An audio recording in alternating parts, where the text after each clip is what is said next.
there's an aspect of the original Sailor Moon anime that I hope isn't overlooked, and that's how much it thrives in its own absurdity. It's a ridiculous show, and it doesn't take itself too seriously, regardless of whichever version you watch, from the original Japanese to the old dub, the one that I grew up with. Allow me to introduce our newest servant of the Dark Crystal, once known as Small Lady. But as you can see, no longer small, and no The anime is silly, it's dumb, and that's what got me to love it. The live-action version, however, is more than just silly and dumb. It's flat-out insane. So here we have a Pepsi Man-looking ass preparing to load his sniper rifle or something. It's cool. And then there's literally this is just war. That's war. And then we have like a slow-paced, tragic melodrama of a terminally ill teenage girl dealing with intense psychological breakdowns in her mind. But she's talking to her stuffed cat that can literally it's a plushie. It's a plush video. Oh, and all these clips, they're all from the same episode. For some reason, from the people I've talked to, that Western Sailor Moon fans, they sleep on this show. There's some kind of innate fear that a live-action version doesn't work or can't work, or that the bizarre aesthetics will cause you to think it's too different. I assure you, though, this is a very respectful adaptation and is absolutely worth your time. They kept in all the crazy, stupid monsters of the week and all the cheesy transformation sequences. Sailor Moon's attacks are ridiculous as always. Spin! Yeah, it's absolutely insane. What is going on? What is this? What is that? What? Is this real? Is this happening? What are they doing? There's no way that translation was right. What? Wow, she's using Photoshop. Look at that. What? How did you? No. How did he just move? Is that fishing line? No, go back. How did he do that? The budget for the show is wild. They seem to have the money for stupid, crazy costumes and this dated CGI, but they have like zero budget in the lighting department. Check out this shot here. The window completely blows out the shot. Who thought this was a good idea? Whatever. This show is looking like Love and Pop. There's got like a bunch of wide-angle lenses like every episode, and wow, it's freaking me.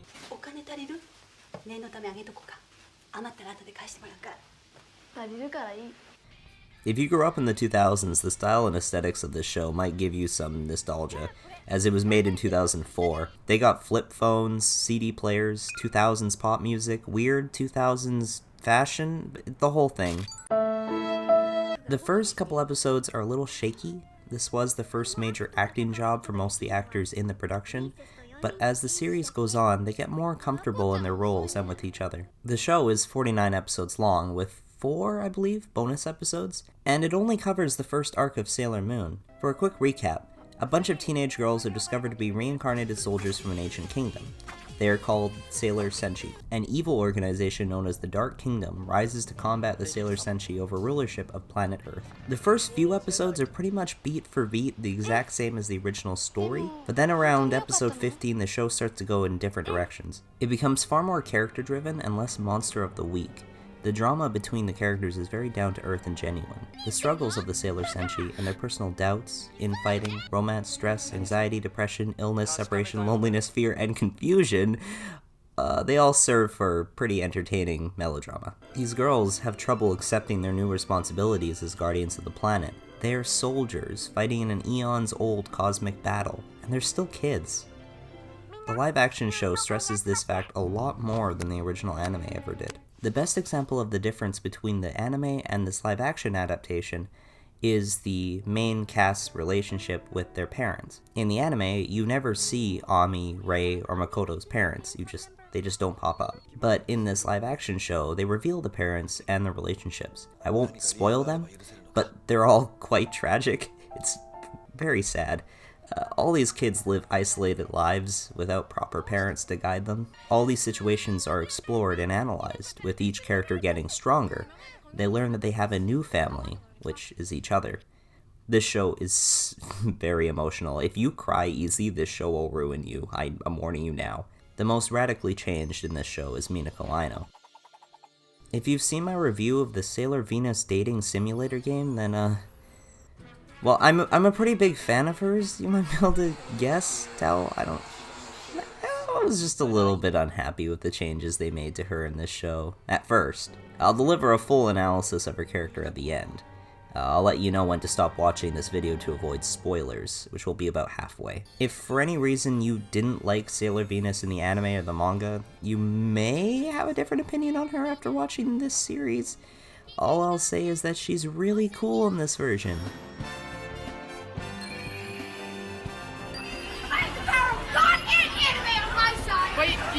Oh, and she also suffers from a terminal illness, but miraculously she gets surgery near the end and she comes out just fine. I was really worried that they would actually kill her off. You have no idea. I can't stress enough how much I respect this character. Thank you, writers, for not hurting my hero. The only thing that's actually objectively wrong about this show is Sailor Luna. She is a complete contradiction to the plushy Luna. Even the voice actor is different. Also, can Japan please stop sexualizing children? She looks like she's like 11. Finally, I want to discuss the soundtrack. The normal background music has the Sailor Moon vibe, but it's less jazzy than the anime. It's a new composer with all new compositions.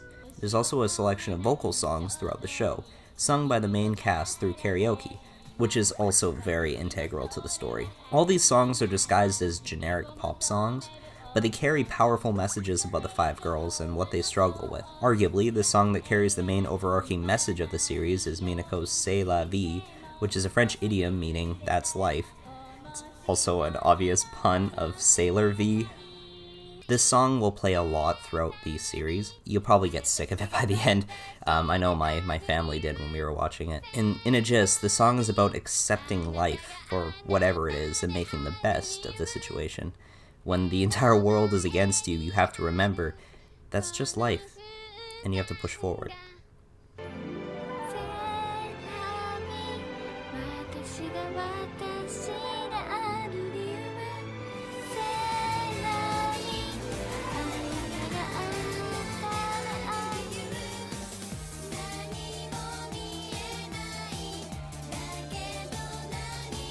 Oh my god. Oh my, this is that meme. This is the meme that was going around. See?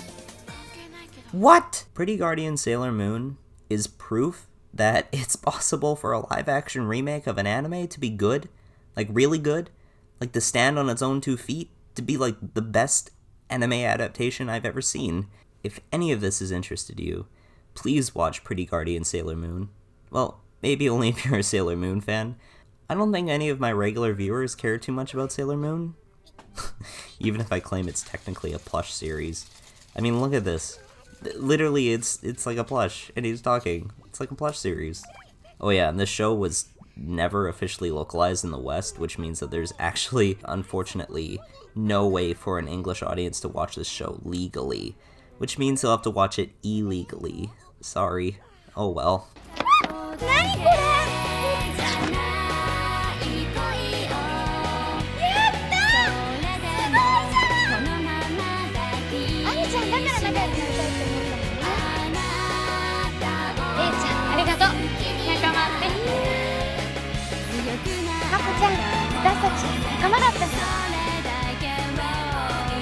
Minako-chan, ごめんなさい。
Huge spoiler warning from here on in. I can't warn you enough. If you have any interest in watching this show, even a sliver, I highly suggest you don't spoil yourself by watching any further. So when I first heard about this show, I don't really remember the specifics because it was years ago. I read that Minako Aino was very different in this version, and I was interested because, she's like my favorite character of all time.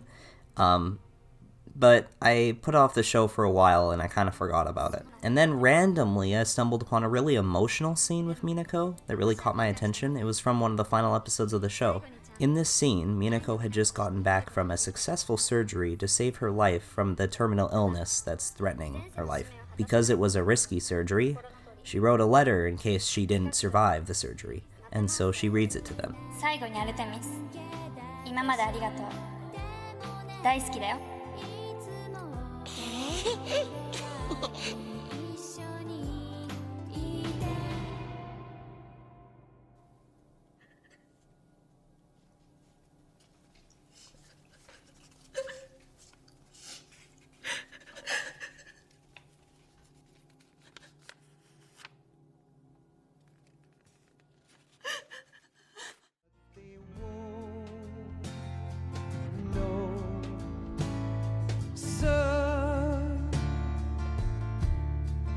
You'd better take it all. They'll tell you what they know, but they won't show. Oh, I've got something in my throat. I need to be alone. I wanted this review to remain objective, but too many times my subjective thoughts came in and they've affected my writing, so I don't care anymore. Why did they kill my hero? This obviously bothered me, and so I took the time to begin a character analysis that ended up being this whole review video and ended up being me watching the show in order to understand why did they kill my hero. And by the end of this video, I will answer this question. Not many Sailor Moon fans favor Minako Aino out of the cast of characters. You can look it up. She's not one of the most favorite characters. It's just how it's always been. Many fans I've talked to only seem to remember her for her trait of often misquoting proverbs. And the episodes that focus around her are good. I like them, but they're not groundbreaking, I'll admit that. Minako is just an idealistic teenage girl who acts and looks too similar to Usagi. She isn't very mature, rarely acts like a soldier. She's ignorant of her studies in school. She says inappropriate things at the wrong time. She seems boy-crazy and self-centered. She's blindly ambitious, and she's fueled by complete reckless abandon. She has extreme tunnel vision, and she never gives up. She constantly pursues her dream of becoming a celebrity, specifically a teen idol.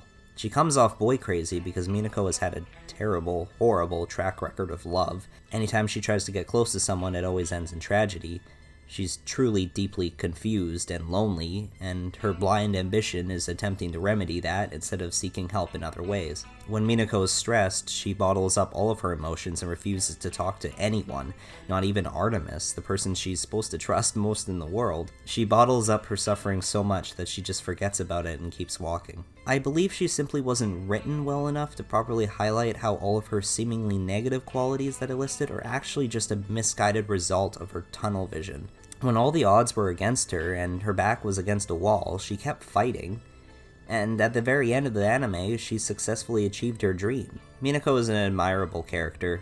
These qualities are what grabbed my attention. I related to her pursuit of success in entertainment, and her story has always kept me on my path. Her coming to the understanding that love involves tragedy is what helped me through some pretty shitty times. This definition of dreamer is what I consider my hero. Now, in Pretty Guardian Sailor Moon, Minako comes off nothing like that definition. She is not a dreamer. She is more mature. She's also cold, stern, and she's unhappy.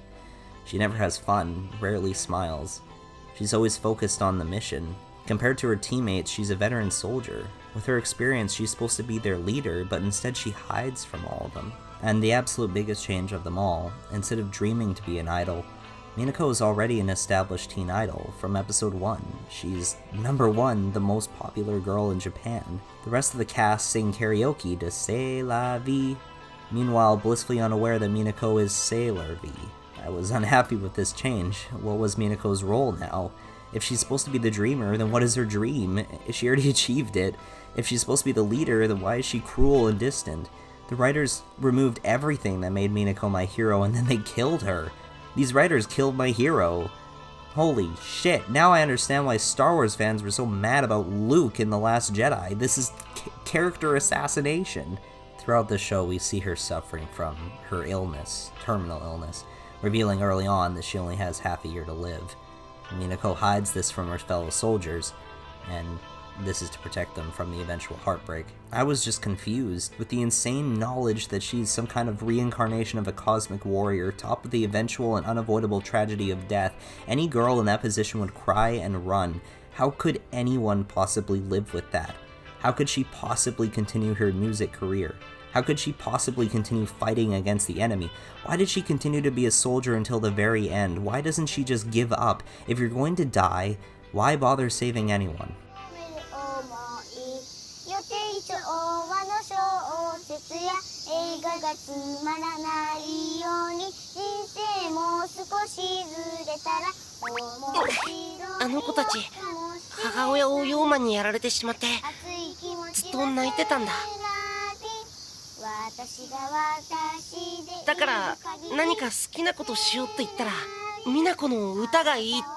Minako just put on a smile and sang her dumb pop songs.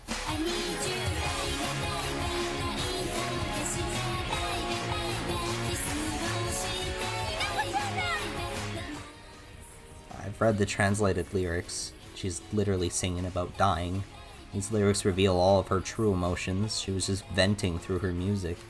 Her joy, her sadness, her anger, and even her silly boy chasing, it was all there. The music was the only place where Minako seemed to truly be herself, or rather the version of her that I remember from the anime. In a way, C'est la vie is her anthem.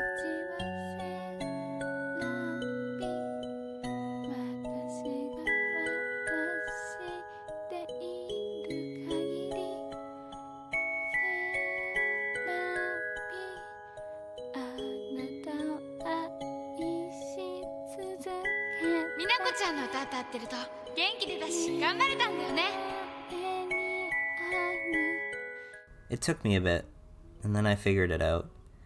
The Minako I know that I thought was missing, she was always there. I just couldn't see it at first. That playfulness, resourcefulness, and dedication to her friends. It was all hidden underneath the massive weight of responsibility and impending demise. She was merely bottling it all up, which was absolutely true to her character all along. She knew she only had one life on this planet, and it was going to be unrightfully and unfairly robbed from her. She used what little time she had left to inspire, empower, and support her team, even if that meant being hard on them, even if that meant insulting them, lying, deceiving, because she knew she wouldn't be there for them. She was forced to be cold, forced to pretend to be someone she wasn't, forced to miss out on all the moments she could have had with the people who were supposed to be her best friends. Soon she became so focused on fighting as a soldier that nothing else mattered to her. The writers didn't remove anything. They took all of Minako's qualities from the anime and solidified them into the ultimate tragedy to ever grace the franchise. Minako wasn't killed. She was elevated to demonstrate that the qualities that made her who she was were not inherently negative. The hero that I saw in Minako, the comrade who was always there for her fellow soldiers, the dreamer who pushed herself against all odds, was pushed to the absolute limit of her being. The same vigorous, blind ambition and reckless abandon that drove her towards her dream was taken to the logical extreme and was transformed into pure willpower. Minako Aino was a true hero. She fought as a soldier until her last breath. Crap. This... shit. Damn it. I really did not want this to be... And now it... I hate the show, but I also love it. I love the show too. Oh, I don't want to cry. Don't cry. You're better than that. Be a man.